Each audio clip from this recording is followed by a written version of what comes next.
Hello friends, today's topic is sensitivity towards others, in which we will study about visually impaired people, means blind people, living in a dark world. The visually impaired means blind. People learn to use their sense of touch to feel and anticipate. They read books that are different from ours.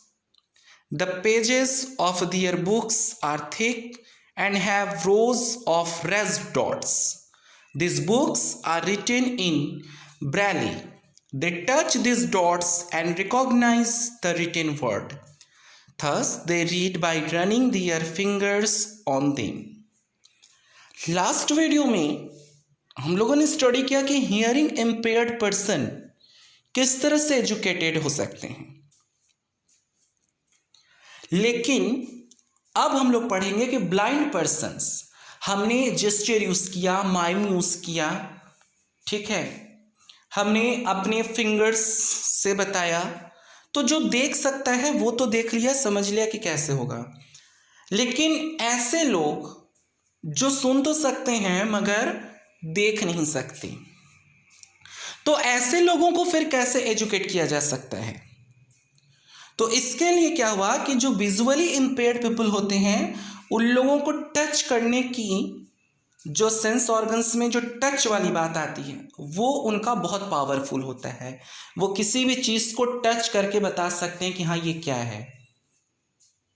तो इस चीज को base बनाकर ब्रैले ने, जिन्होंने ब्रैले system लेकर आए ऐसे लोगों को एजुकेट करने के लिए, इसमें क्या होता है, एक मोटे मोटे पेजेस होती हैं, उसमें रो कुछ उभरे हुए से होते हैं और उसके ऊपर डॉट्स होती हैं। जैसे आप लोगों को देखा होंगे बाजार में डॉट्स वाली स्लीपर्स आती हैं, हवाई स्लीपर डॉट्स वाली, छोटी छोटी डॉट्स निकले होते हैं, वैसे ही डॉट्स निकले निकले से होते हैं, उभरे हुए से होते हैं। और ये लोग उस लेटर्स को, उस रो को ऐसे अपनी फिंगर्स से टच करते हैं और टच करके बताते हैं कि व्हाट इज रिटन हियर। तो वो टच करके उसको पढ़ सकते हैं। साथ ही में ऐसे ही रो इनको उभरी हुई सी दे दी जाती है और फिर उसमें सारे लेटर्स दे दिया जाता है और वो उसको टच करके पूरी की पूरी पेजेस पढ़ सकते हैं और आसानी से एजुकेटेड बन सकते हैं बेटा। Braille was invented by Louis Braille. In an accident, he lost his eyesight. He had great interest in reading, which persuaded him to find the ways of reading and writing. Finally, he introduced a way to read and write by touching the raised dots on paper. This script was named Braille in his honor. Braille जो थे, Louis ब्रैले उनका पूरा नाम था, क्योंकि उन्होंने ब्रैले script की खोज की तो उनके सम्मान में इसका नाम ब्रैले स्क्रिप्ट रख दिया गया। हुआ क्या कि एक्सीडेंट में ब्रैले की दोनों आंखें चली गईं। अब उन्हें पता चला कि वो जिंदगी भर देख नहीं सकते। जो सबसे बड़ी प्रॉब्लम आई उनके सामने वो ये थी कि अब वो पढ़ाई कैसे करेंगे, और पढ़ाई नहीं कर सकेंगे तो फिर ये इस दुनिया के संग चलेंगे कैसे। फिर उन्होंने देखा कि मैं तो उंगलियों से इस तरह से टच कर करके बता सकता हूं, ये पेन है, ये पेंसिल है, ये इरेजर है, ये रूलर है, तो क्यों ना मैं कुछ ऐसा करूं कि टच करके पढ़ाई कर सकें हम लोग। तब इन्होंने इस डॉट बेस्ड पर इस स्क्रिप्ट को बनाया, that is called braille system. Okay, ये लुइस ब्रैले का पिक्चर है आपके सामने और ये है ब्रैले स्क्रिप्ट ABCD, और इस तरह से जो ब्लैक डॉट्स हैं ये इस तरह से उभरे हुए होते हैं और इसको टच करके वो बता सकते हैं कि this is written A, this is written B, और फिर इस तरह से एक एक लेटर को छू के बता सकेंगे, that is ant, this that is ball, that is cat, कि कितने डॉट्स इसमें किस तरह से उभरे हुए हैं।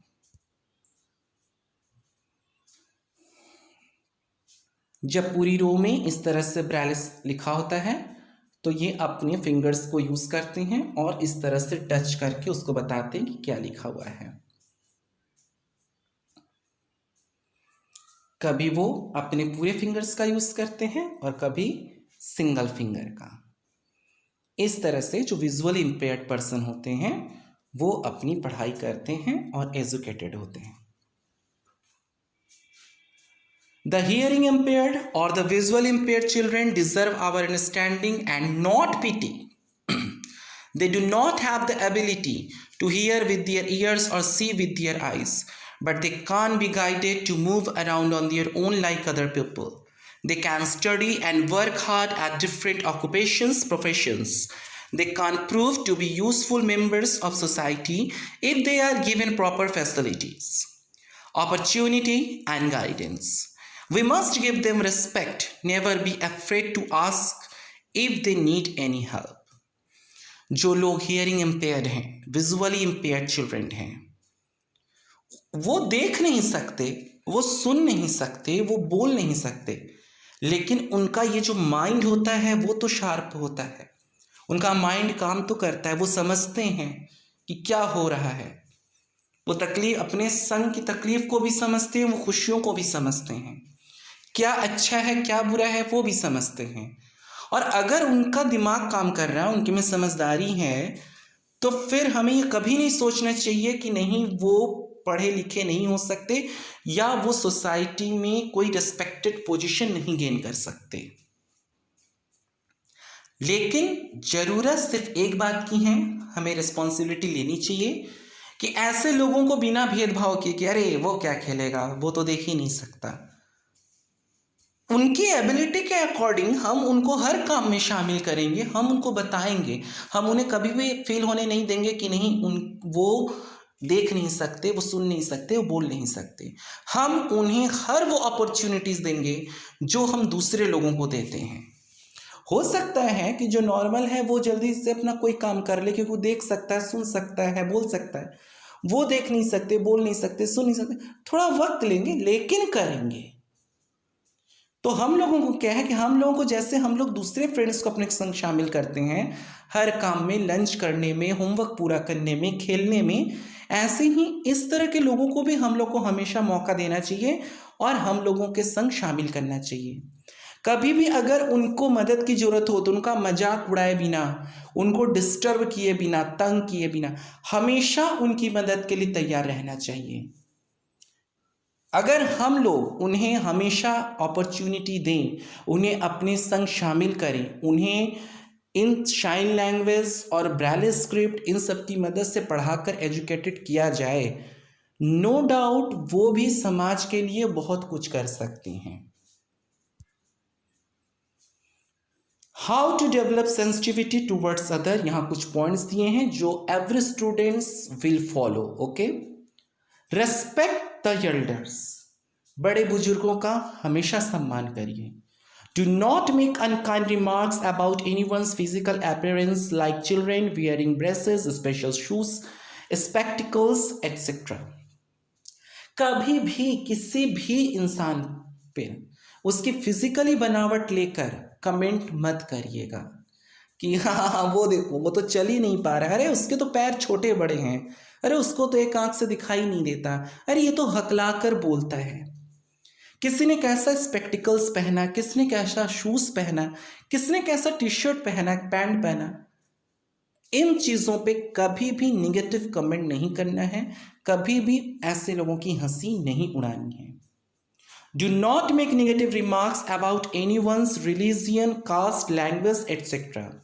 कभी भी किसी भी व्यक्ति के धर्म, जाति और भाषा पर मजाक न बनाएं, निगेटिव रिमार्क्स न करें, क्योंकि हर भाषा का सम्मान है, हर कास्ट, हर रिलीजियन इस सोसाइटी को चलाने के लिए ज़रूरी है। Talk politely to younger children, older people and everyone, specially the servants. अपने से छोटे बच्चे हों, आपके बड़े बुजुर्ग हों, सबके संग बहुत विनम्रता पूर्वक बात करेंगे, पोलाइटली बात करेंगे, स्पेशली सर्वेंट्स से। अब वो बहुत बड़ी कोई महिला है जो आपके यहाँ मेड का काम करती है और जो छोटे छोटे बच्चे होते हैं उसको नाम से बुला रहे होते हैं, दैट इज नॉट गुड। आप उसको बुआ, मासी, दीदी, आंटी इस तरह का कुछ रिस्पेक्टेड वर्ड देकर उसको बुलाइए और उससे अच्छे से बात करिए, क्योंकि हो सकता है वो आपके यहाँ मेड का काम कर रही है, हो सकता है वो इतनी पढ़ी लिखी भी नहीं है, लेकिन वो ज़िंदगी के बहुत से एक्सपीरियंस रखती हैं जो वो आपसे शेयर करके आपके बहुत से प्रॉब्लम्स को सॉल्व कर सकती है। हर इंसान में कुछ ना कुछ अच्छी चीज़ें हैं जो उसे दे सकता है वो। Now try to participate in different activities, participation is more important than winning. हर तरह तरह के एक्टिविटीज में पार्टिसिपेट करिए, painting, singing, reciting the poem, playing, ठीक है। क्यों? लेकिन अब ये मत सोचिएगा कि नहीं मैं जीतूंगा ही, बस सोचिए कि मुझे पार्टिसिपेशन करना है। क्यों? क्योंकि जीतना जरूरी नहीं है, पार्टिसिपेशन जरूरी है। इसका मतलब आप में क्वालिटी है, आप में वो टैलेंट है जिसकी वजह से आप पार्टिसिपेट कर रहे हैं। कंपटीशन तो उस चीज को बाहर निकालने के लिए किया जाता है। फर्स्ट, सेकंड, थर्ड अगर कंपटीशन ना करवाया जाए तो कोई भी बच्चा निकल के बाहर आएगा ही नहीं। Now have sympathy for the poor and दो सफरिंग फ्रॉम एनी डिजीज। गरीब व्यक्तियों के प्रति सहानुभूति रखिए। अगर आपके पास कोई चीज़ है और उसे ज़रूरत है तो प्लीज़ उनके संग शेयर करिए। स्पेशली किसी बीमार व्यक्ति के संग हमेशा सिंपैथी रखिए, क्योंकि ऐसे लोग खुद उठकर अपना काम नहीं कर पाते और इनको ठीक होने के लिए दूसरे लोगों की ज़रूरत पड़ती है। Share the house hold course, घर के कामकाज को आपस में बांट लीजिए, क्योंकि घर के कामकाज को बांट लेने से किसी एक इंसान पर काम का बर्डन नहीं होता। सारे काम सही समय पर, एक्यूरेट टाइम पर, परफेक्शन के संग पूरे होते हैं। साथ ही में हमें अपनी रिस्पॉन्सिबिलिटी का एहसास होता है। Learn about meditation, it develops an ability to handle the stress. जब भी मौका मिले, दोनों एक पैर के ऊपर दोनों पैर रख के आंख बंद करके ध्यान करिए, अच्छी अच्छी बातें सोचिए, रिलैक्स फील करेंगे। Good citizens are after all made at home. Good citizen हम लोग स्कूल में नहीं बना सकते, पार्क में नहीं बना सकते, मार्केट में नहीं बना सकते, सिनेमा हॉल में नहीं बना सकते। इसके लिए कोई इंस्टीट्यूट आज तक आपने नहीं देखा होगा कि आइए और गुड सिटीजन बनिए। ये गुड सिटीजन लोग फैमिली में ही बनते हैं। वो पेरेंट को, अपने नेबर्स को, सिबलिंग्स को, कजिन्स को, ग्रैंड पेरेंट्स को देखकर अच्छे जो गुड एटीट्यूड्स हैं, मोरल वैल्यूज हैं, उनको सीखते हैं और गुड सिटीजन बनते हैं। Okay, thank you students and bye bye.